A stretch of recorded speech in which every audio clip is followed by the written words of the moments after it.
Assalamualaikum warahmatullahi wabarakatuh.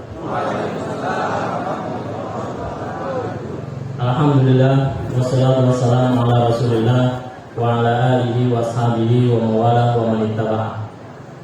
Allahumma alimna ma jahilna wa anfa'na bima 'allamtana warzuqna ilman nafi'an ya rabbal alamin. Rabbi shrah li sadri wa yassir li amri wahlul 'uqdatam min lisani yafqahu qawli.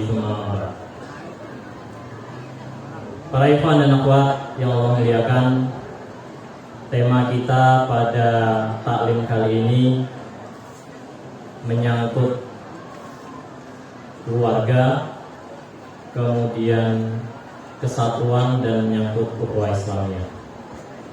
Maka saya menilai sangat tepat sekali bahwa perwujudan dari kesatuan umat atau bangunan dari rumah besar umat Islam ini, peradaban yang begitu agung yang pernah dibangun oleh baginda Rasulullah SAW, yang tidak akan pernah lahir kembali sesudahnya dan belum pernah lahir sebelumnya. Satu umat yang terbaik yang Allah Subhanahu wa Ta'ala lahirkan itu lahir dari satu komunitas yang kecil. Itu lahir dari unsur yang paling kecil dari masyarakat, yaitu keluarga. Maka sangat tepat sekali memulai tausiah pada taklim wilayah kali ini, sebelum nanti kita akan mendengarkan pemaparan dari Fadilatul Ustadz Wahyudi tentang kesatuan umat. Kemudian juga dari Fadilatul Ustadz Abdul Hidayat Sayroji tentang ukhuwah Islamiyah. Kita mulai dari unsur yang paling kecil. Kita mulai dari unsur yang paling dasar, paling pertama dan paling utama di dalam pembentukan, di dalam takwinul ummah, di dalam peradaban umat Islam. Kita mulai dengan membicarakan unsur yang paling kecil, itu adalah keluarga. Para ikhwan dan akhwat yang Allah muliakan,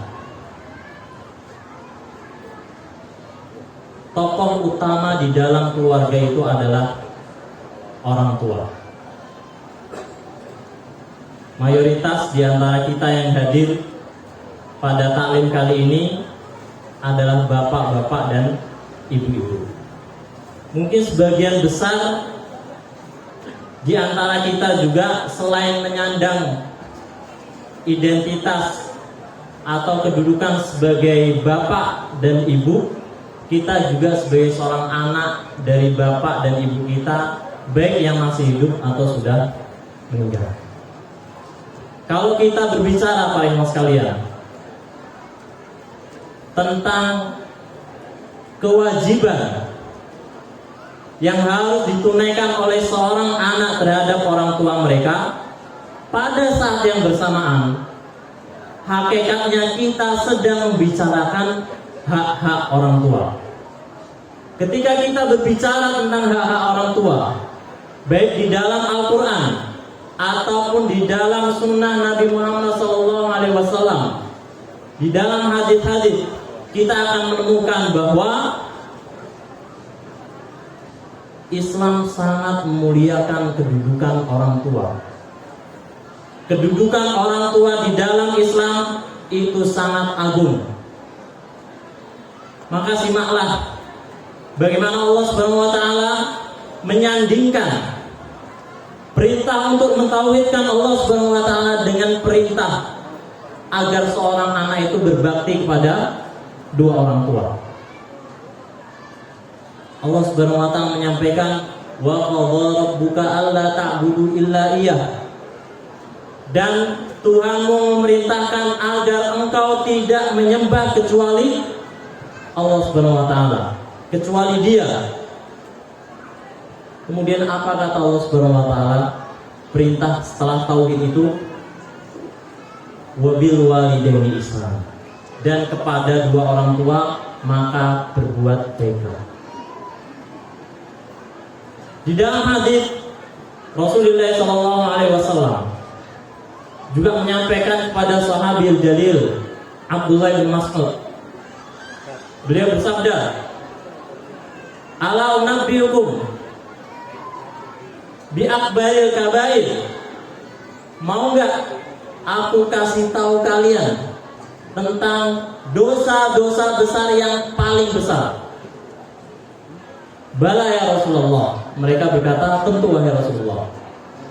Lalu apa kata Rasulullah SAW? Para iman dan akhwat sekalian, al-isyraku billah,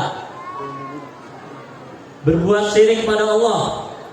Kemudian yang kedua, uququl walidain, yaitu durhaka terhadap kedua orang tua.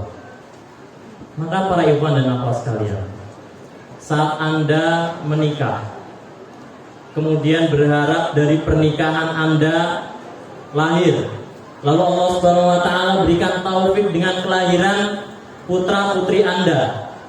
Saat itu Anda berubah identitas dari sekedar seorang anak saja menjadi seorang tua.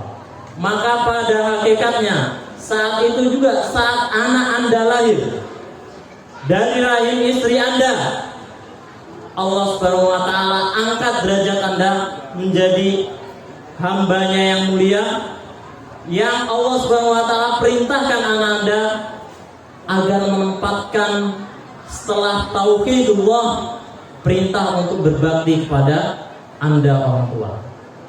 Maka sadarlah kita para iman dan akhwat sekalian, para orang tua, bahwa saat ini kita sedang memainkan peran yang begitu besar di dalam Islam. Bukan hanya itu, di dalam hadis Rasulullah SAW menyampaikan mengaitkan pentingnya mencari ridho Allah Subhanahu wa taala melalui mencari ridho orang tua. Maka Allah Subhanahu wa taala menyandingkan atau mensyaratkan orang untuk bisa menggapai ridho Allah Subhanahu wa taala setelah ia mampu mencapai ridho dari orang tuanya. Bahkan kita diperintahkan bersyukur kepada Allah Subhanahu wa taala, lalu diperintahkan kita bersyukur kepada orang tua. Anishkurli wali walidayk, kata Allah Subhanahu wa taala, bersyukurlah kepadaku dan bersyukurlah kepada kedua orang tuamu. Ini semua menjelaskan para ikhwan dan akhwat sekalian tentang pentingnya kedudukan kita sebagai orang tua. Bahkan orang tua yang kafir pun itu tidak kemudian lantas lepas dari pundaknya hak-hak, kewajiban-kewajiban yang berhak dilakukan oleh anak pada orang tuanya. Allah mengatakan, wa in jahadaka, dan apabila kedua orang tuamu memaksamu antusyrikabi, agar engkau berbuat syirik kepadaku, malaisa laka bihim, yang sesuatu yang tidak kalian punya ilmu di dalamnya, fala tuti'huma, jangan kalian taati keduanya. Tapi Allah Subhanahu wa taala kemudian melanjutkan, wa shahibuhuma fid dunya, dan tetaplah bergaul, berbuat baik kepada keduanya dengan cara yang baik. Nah, ini para ikhwan sekalian, dari sini kemudian kita memahami bahwa kedudukan yang mulia itu menyimpan peran yang begitu besar di dalam peradaban Islam. Oleh karenanya, unsur yang paling mendasar, paling strategis di dalam bangunan peradaban Islam adalah keluarga. Dan tokoh yang paling berperan penting di dalam keluarga itu adalah orang tua. Maka para ikhwan sekalian, apabila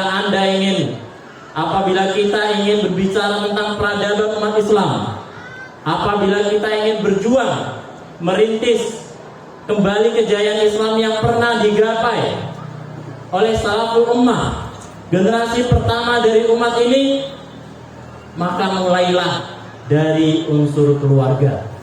Dan Anda orang tua memainkan peran yang begitu besar. Terakhir para ikhwan sekalian, kaitannya dengan Al-Quds. Kita menyadari bahwa ini adalah satu PR besar yang telah, sedang, dan insya Allah terus menerus akan kita garap sebagai umat Islam. Tapi pahamilah para ikhwan sekalian, bahwa perjuangan membebaskan Al-Quds itu tidak terlepas dari perjuangan kita melahirkan generasi-generasi yang kelak unggul dan tangguh membebaskan Al-Quds. Dan siapa yang paling berperan besar di dalam melahirkan generasi unggul ini? Nabi Muhammad SAW tidak lahir dari lembaga pendidikan. Salahuddin Al-Ayyubi tidak lahir dari lembaga pendidikan. Al-Fatih tidak lahir dari lembaga pendidikan saja, tapi ia lahir terutama dari orang tua mereka. Ia lahir terbentuk akidah, semangat, spirit, keimanan, ibadah, dan akhlak-akhlak sosial mereka itu terbentuk pertama kali dalam lingkungan keluarga. Maka ketika kita berbicara tentang Al-Quds, perjuangan membebaskan Al-Quds, pada hakikatnya kita sedang berbicara tentang diri kita sendiri sebagai orang tua, sebagai bapak, sebagai ibu. Generasi apa yang telah kita lahirkan dari rahim kita, dari rumah kita? Apakah kita akan melahirkan generasi yang, kata ibu-ibu sekarang, strawberry, generasi strawberry, generasi yang lemah iman, akidah, dan akhlaknya? Tidak. Kita sedang berperang untuk melahirkan generasi yang unggul, yang berkualitas. Oleh karenanya, jangan bermain-main dengan peran yang sedang di pundak kita para ikhwan sekalian. Seriuslah, bersungguh-sungguhlah, dan tidak ada pertolongan kecuali pertolongan dari Allah Subhanahu wa taala. Maka tidak ada munajat yang paling sering kita lantunkan di dalam doa-doa kita. Di antara maghrib dan isya, di antara adzan dan iqamah, di dalam qiyamul lail kita, yang terus-menerus kita doakan selain doa untuk anak-anak kita, agar kelak dilahirkan dari rumah kita anak-anak yang berjuang menegakkan kalimat Allah Subhanahu wa taala dan berjuang membebaskan Al-Quds. Itu saja para ikhwan sekalian, dari sini semoga kita lebih tersadar kembali akan hakikat peran kita sebagai orang tua, dan kita memastikan bahwa anak didik kita tumbuh dengan akidah Islam yang kuat dan kecintaan terhadap syiar-syiar Islam. Di antaranya adalah Al-Quds atau Masjidil Aqsa. Barakallahu fikum. Hadanallahu wa iyyakum wa afikum. Assalamualaikum warahmatullahi wabarakatuh.